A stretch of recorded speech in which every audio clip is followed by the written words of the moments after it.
Bukan secara kebetulan video ini hadir di hadapanmu hari ini. Mungkin Allah sedang ingin berbicara lewat ayat-ayatnya. Sebab tidak ada yang kebetulan dalam hidup seorang mukmin. Setiap pertemuan, setiap kalimat, setiap waktu yang kita habiskan, semuanya adalah bagian dari rencananya yang penuh rahasia. Assalamualaikum warahmatullahi wabarakatuh. Sebelum saya lanjut, ada baiknya saudaraku tekan tanda subscribe, komen dan like agar channel kecil ini bisa berkembang. Baiklah, kita masuk ke topik. Salah satu rahasia terbesar itu tersimpan dalam surah Al-Kahfi. Sebuah surah yang tidak hanya dibaca, tapi direnungkan. Bukan sekadar bacaan hari Jumaat, melainkan cahaya yang menerangi hati di tengah gelapnya fitnah dunia. Kisah pertama, pemuda gua Ashabul Kahfi.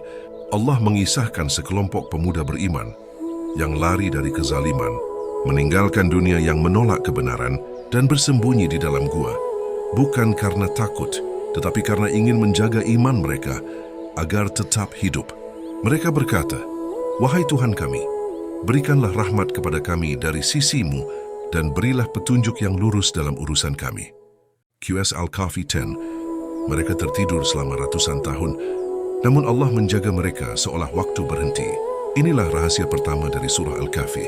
Siapa yang menyerahkan hidupnya kepada Allah akan dijaga bahkan saat dunia melupakan namanya.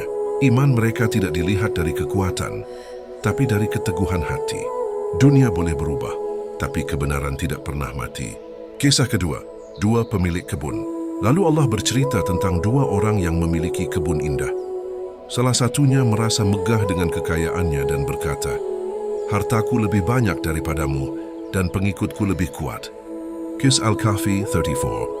Tapi di balik kesombongannya, Allah menunjukkan bahwa semua itu fana. Dalam sekejap, kebunnya musnah, hartanya lenyap, dan ia pun menyesal di hadapan Allah. Rahasia kedua dari surah Al-Kahfi adalah, jangan pernah menambatkan hati pada dunia, karena yang kita miliki bisa hilang tanpa tanda. Yang abadi hanyalah amal dan keikhlasan. Harta dan anak-anak adalah perhiasan dunia, tapi amal saleh lebih baik di sisi Tuhanmu sebagai pahala yang kekal. Kisah Al-Kahfi 46. Kisah ketiga, Nabi Musa dan Khidir. Kisah ini adalah perjalanan pengetahuan dan kesabaran. Nabi Musa alaihi salam, seorang Rasul mulia, menemui seorang hamba Allah yang diberi hikmah, yaitu Khidir. Dalam perjalanan itu, Khidir melakukan hal-hal yang tampak aneh bagi Musa. Ia melubangi perahu orang miskin, membunuh seorang anak kecil, dan memperbaiki tembok di sebuah desa yang kikir.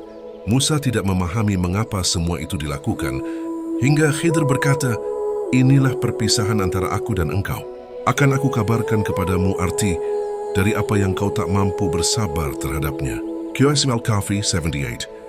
Rahasia ketiga dari surah Al-Kahfi adalah tidak semua yang terlihat buruk benar-benar buruk. Kadang Allah menutup sebagian rahasia takdir agar kita belajar percaya. Sebab hikmah itu bukan selalu terlihat di awal, tapi akan terasa di waktu yang tepat. Kisah keempat, Raja Zulkarnain. Kisah terakhir adalah tentang Zulkarnain, seorang raja yang kuat dan adil.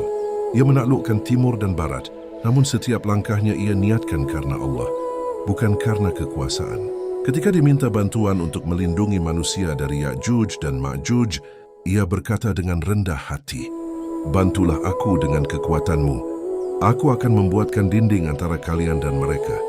Kisah Al-Kahfi 95.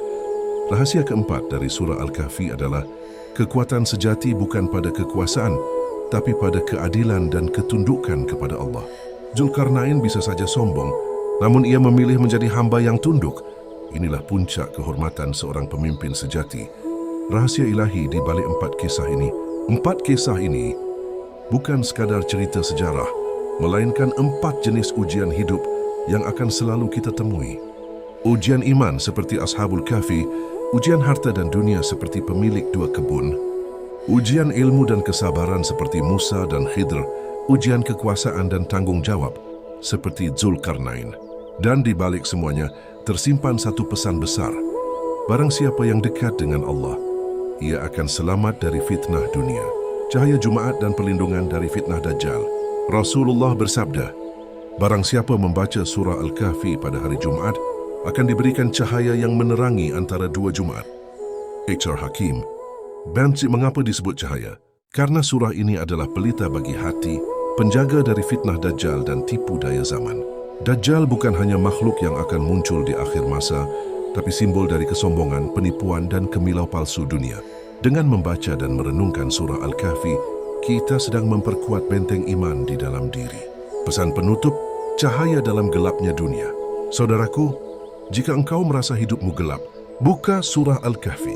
Jika engkau kehilangan arah, baca kisah para pemuda gua. Jika engkau tertipu oleh dunia, ingat kisah dua pemilik kebun.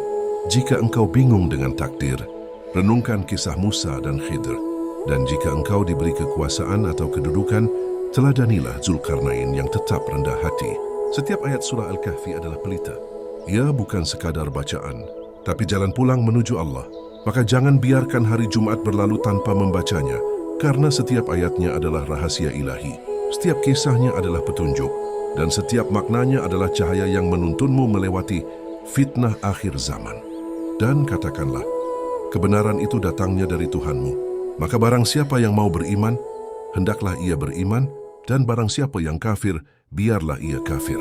Surah Al-Kahfi 29. Di balik setiap ujian Allah bersembunyi, di balik setiap kehilangan ada kasih-Nya yang tak tampak, dan di balik setiap ayat yang engkau baca ada rahasia ilahi yang menunggu untuk kau temukan.